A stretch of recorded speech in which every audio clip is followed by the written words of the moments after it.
Gohan is one of Fusion World's most prominent meta decks, utilizing early game ramp to race to some of the most deadly top end in the game. Welcome to Archetype 101. I'm Espira, and I'll be breaking down the Green Gohan Ramp Archetype. We'll be going over what the deck aims to do, an example deck list to get you started, and then some gameplay to see it in action. Without further ado, let's get started.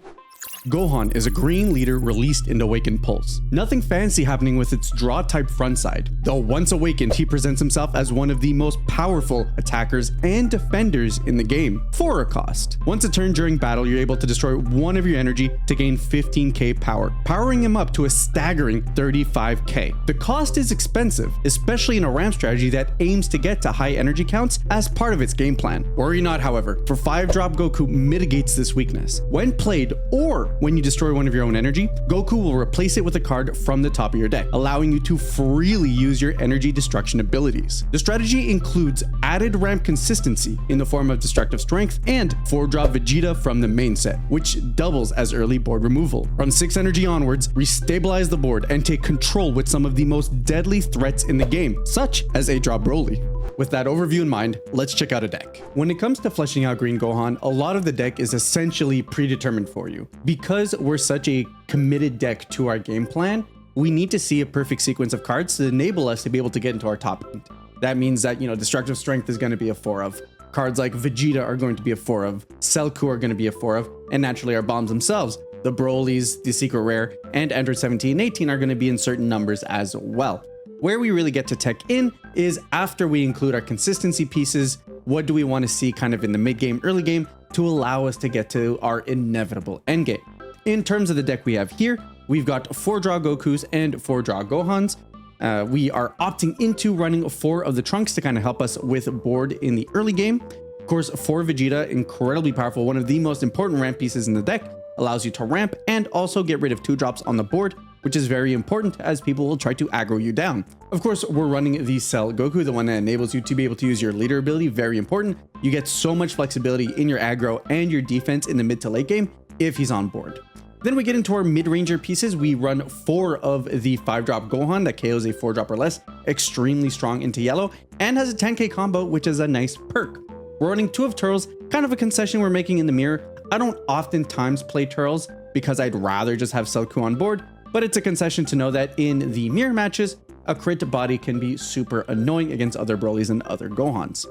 As we lean more into the 6 and above, these are the pieces that are stabilizing our board. It's very important to consider your 6 drops or higher because especially in the mirror match, they can't get Secret Rare blown out, which is a big deal. Starting off with Android 17 and 18, we're running a pair of those. Obviously, fantastic finisher in the deck. You could run a 3rd, and I don't think there'd be an issue with that. We're running 3 Life Hans, which is the 6-drop on a play, gain a life.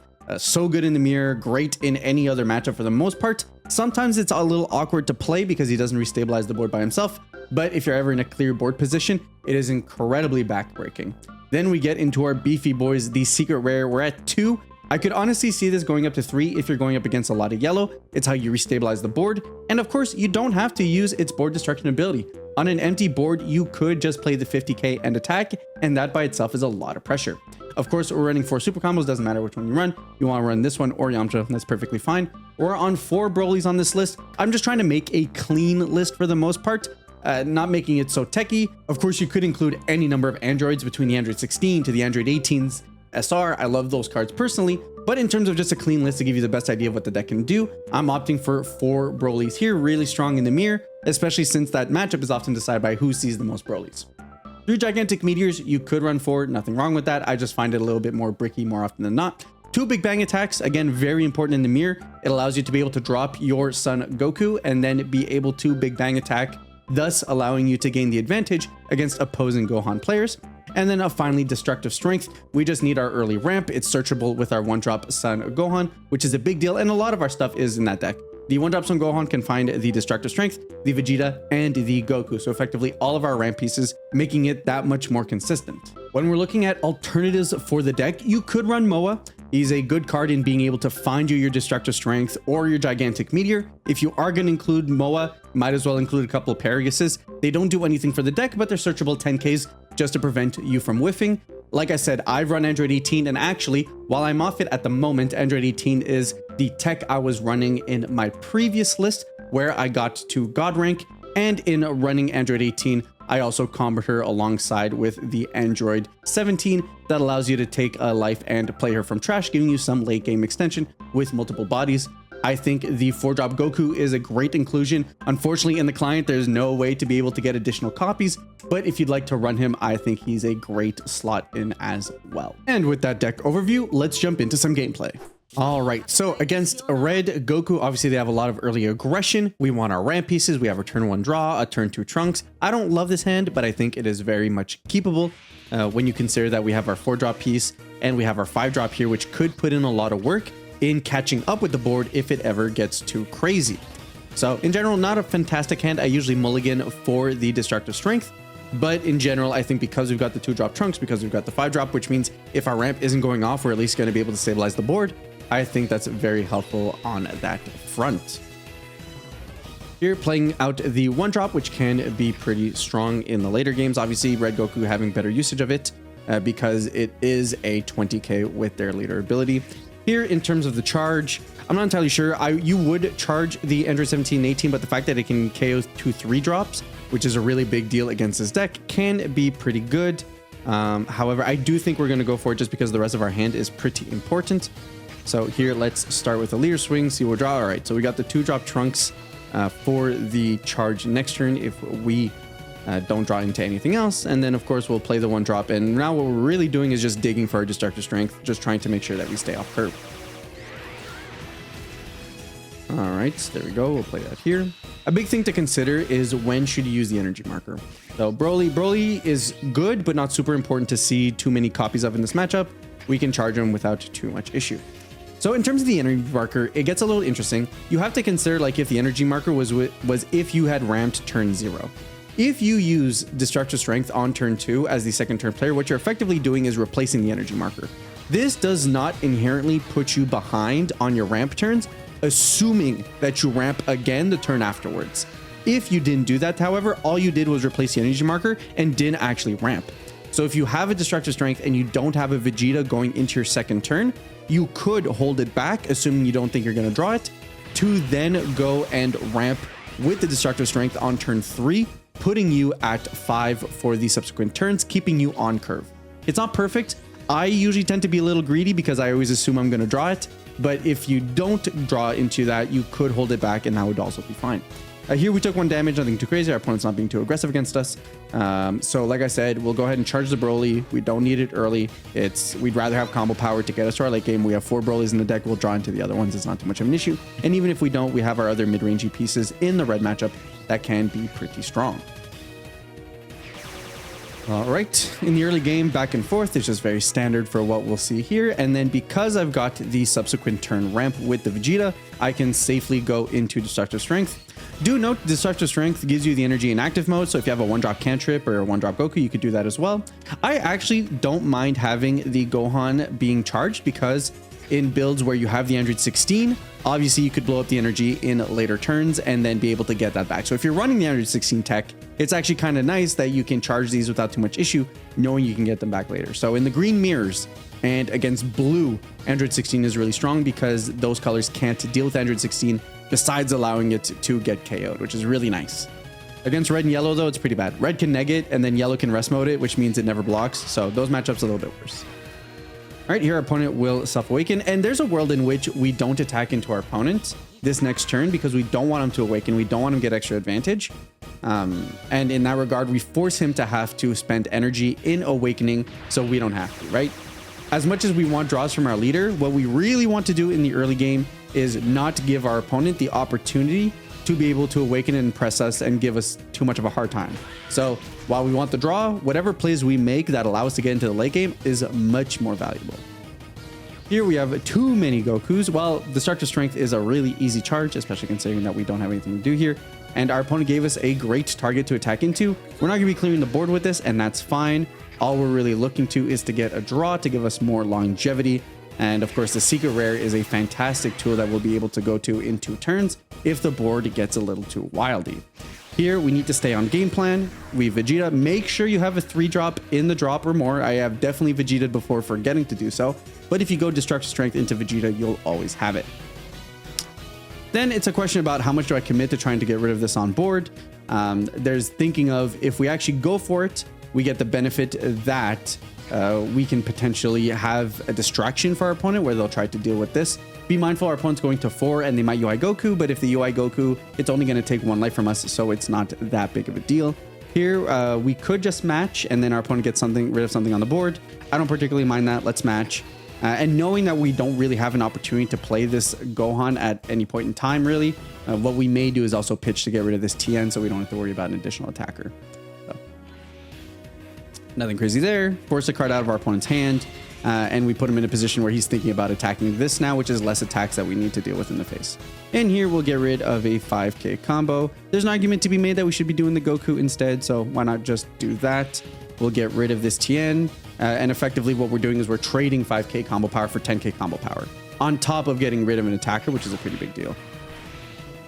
And that's it. We'll go into our next turn. Our next turn, we have a couple of options. Preferably go into the Son Goku so that we can start using our Gohan ability defensively, as well as getting us to 8, which is really nice for the next turn. Alternatively, we could just play this 5-drop Gohan if the board gets a little too crazy. Which, when you get to the mid game, that's where you have to evaluate, is it more important to draw or is it more important to stabilize?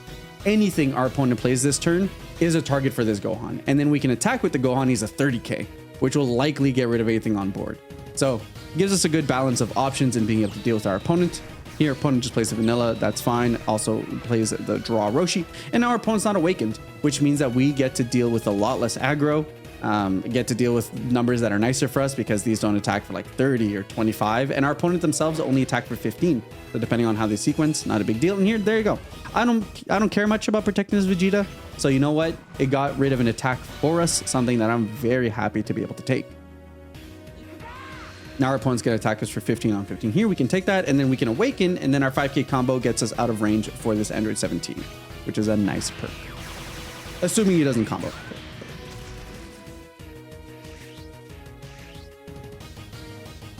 And then the beauty of this Trunks, ooh, okay, so leaving us at 4. I probably would have attacked with this, but it's not that big of a deal. Here, we'll go ahead and charge this. We'll awaken. And the beauty of Trunks, in terms of other cards you could be running, is that Trunks is also a 10k combo.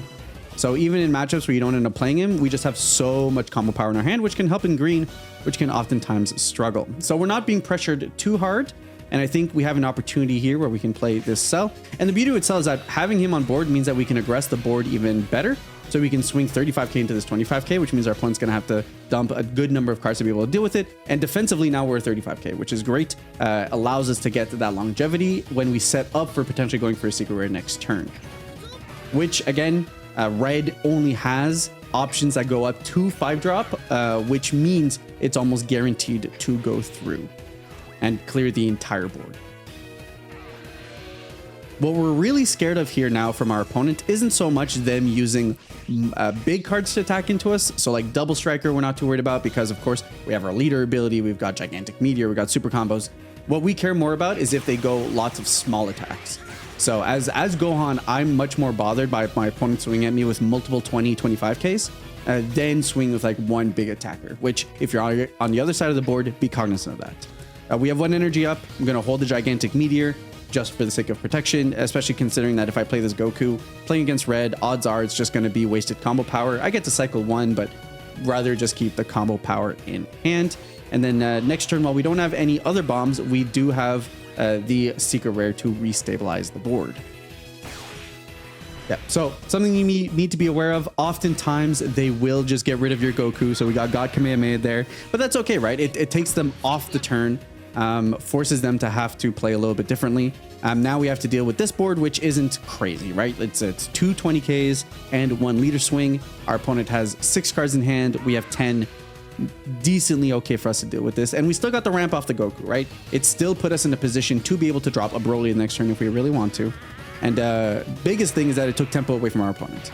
Had to spend 2 energy to be able to get rid of it, which means they can't make big threatening plays, which puts us in a much better position to defend.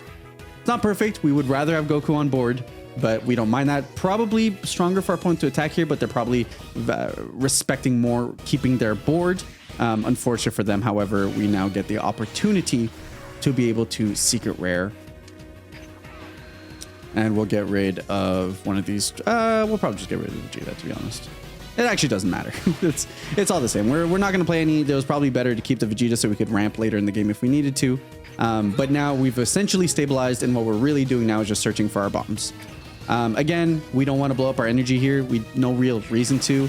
Our opponent's low on cards hand. We could force it, and once you're at 8, it is a little bit more flexible to be able to use your own energy pop ability without a Goku, because you could always charge back up to 8 to play the Broly.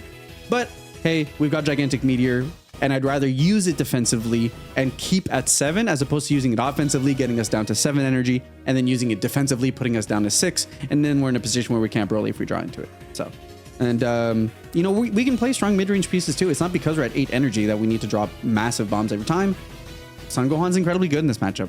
Besides the double striker, it hits everything in red. And Beerus. They could be playing the Beerus SR, but otherwise hits pretty much everything. It's a big attacker. It's a perfectly fine play. Okay, nothing too crazy. 3-drop, which means at worst. And that's what you have to account for, right? What is my opponent trying to do? So here, you know that at 6 energy, it's like double striker plus cantrip. It's God Kamehameha, which doesn't do anything here, plus double striker. Here, double 3-drops, right? Nothing that we can't manage from a defensive standpoint. So we're just going to combo. There's no reason for us to go to low hand size. You know, the more our opponent needs to pressure us and combo it into us is less cards in their hand to defend against what we have is a big beefy attacker. Yeah, so this kind of strategy is much more annoying for me to deal with. I would have much rather have dealt with multiple attackers or one big attacker as opposed to the multiple attackers our opponent's doing here. Obviously he can give TN 20k, and multiple 20ks is plenty annoying for this deck. So here what we're probably going to do is just combo out this attack, combo out this attack because it's likely going to be 20. And then against Piccolo, we'll just use our Gohan ability to not waste a card from hand, depending on, you know, if they combo at all or not. But yeah, here it's fine. We'll just go with that, use our ability. And then against the TN, we're likely just going to combo a card if it attacks into us. And what we're really doing now is just digging for Android 16 and 17. We have one more in the deck.